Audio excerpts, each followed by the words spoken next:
krahi këta, nëse nuk zgjidhet edhe nëse ka marrëveshje politike me LDK-n, pastaj kjo presidenti Vjosa Osmani, pastaj besoj që i ndihmon jashtëzakonisht shumë në zgjedhje. Kjo me gjuhën e futbollit Aulant i bën veç çit matupin ta knoçi kohën. Jo, këto janë strategji politike që çka me bale të këja, duhet çish me livrit me aty pas. Sepse nuk bëhet për ty në Aulant.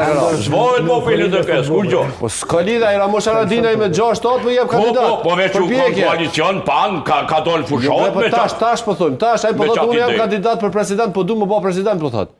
I ka 6 vota. Pse më LDK mos më kanë, nuk po duhet. Kush nuk thon këtë vend nuk po duam më bë president. Po LDK thot po duam më bë president edhe ju më bë. Po jo ti po thu, pse po thot LDK, o e di se si ka të rrodhë në shkrim. Edhe i përvjet shumë bile. Politikisht mendoj unë, mendimi jam është i konvenon.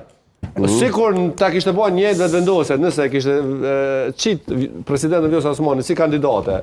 Dhe nuk ishin bërë zgjedhje, të kishin shkuar ajo, e kish shkatruar këto tjera. Po të njëjtë Po ja që nuk don Albin Kuti me ai bie sfidë forte LDK-s ndaj zotit Kurti ta nxjerr zonën Osmani? Po është sfidë, më momenton nëse dojmë me livrit ata me dal pi aty 12% që duhet me bë diçka. Nëse dojmë me shku në 10%.